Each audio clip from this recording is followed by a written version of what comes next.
Nasir syntax group নির্বাচন পথে পদ্মাপাড়ের জেলা ফরিদপুরে এখন নির্বাচনী আমেজ। বিএনপি জামায়াত ছাড়াও শক্তির জানান দিচ্ছে স্বতন্ত্র প্রার্থীরা। পতিত আওয়ামী লীগের পরোক্ষ সমর্থনে নির্বাচনের মাঠে আছেন অনেকে। এবার ত্রিমুখী লড়াইয়ে জমে উঠেছে ফরিদপুর ৪ সংসদীয় আসন। ভোটের দিনের পরিবেশ নিয়ে শঙ্কা আছে অনেকের। ফরিদপুর থেকে ফিরে নাজিবুর রহমান জানাচ্ছেন বিস্তারিত। ছবি তুলেছেন মনির হোসেন।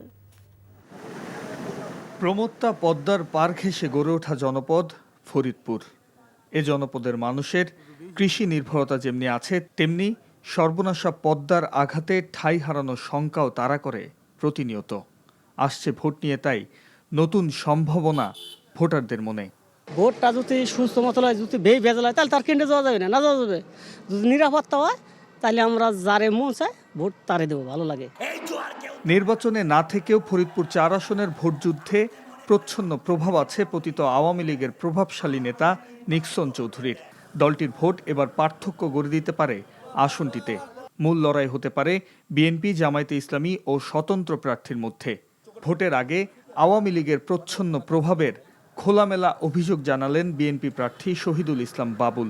পলাতক যে এমপি ছিলেন লিকচন চৌধুরী, উনি ওখানে বসে বসে প্রচুর এই ম্যানিপুলেট করার চেষ্টা করছেন, ধমকি দেওয়ার চেষ্টা করছেন, প্রচুর কালো টাকার ব্যবহার করছেন এখানে প্রতিদিন প্রতিনিয়ত, এবং এতে করে এবং নানান ধরনের নাশকতার পরিকল্পনা আমরা অনুমান করছি। অবিলম্বে যদি এই বিরুদ্ধে ব্যবস্থা গ্রহণ করা না হয় কর্তৃপক্ষ এবং নির্বাচন কমিশন, তাহলে এখানে নির্বাচন প্রশ্নবিদ্ধ হতে পারে বা নির্বাচন একটা পরিবেশ বিঘ্নিত হতে পারে। সাবেক এমপি ছিলেন, নিক্সন ভাই ছিলেন, আরও অনেক এমপি ছিলেন।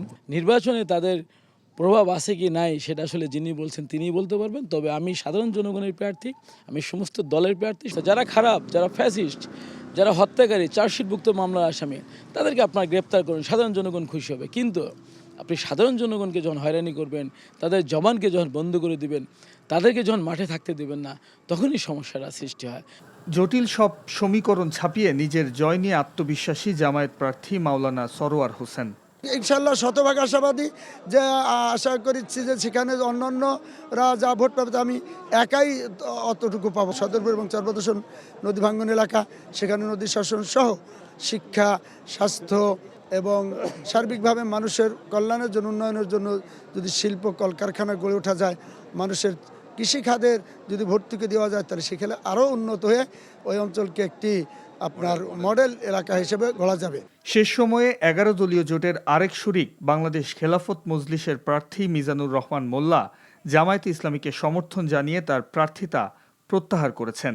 বিএনপি 11 দলীয় জোট আর স্বতন্ত্র প্রার্থী ত্রিমুখী লড়াইয়ে জমজমাট এই আসনের ভোটের মাঠ। আওয়ামী লীগ অধ্যুষিত এই এলাকায় এক্স ফ্যাক্টর হতে পারে সে দলটির সমর্থকরা। এখন অপেক্ষা 12ই ফেব্রুয়ারির একটি সংঘাতবিহীন নির্বাচন। Najibur Rahman, NTV news, Faridpur.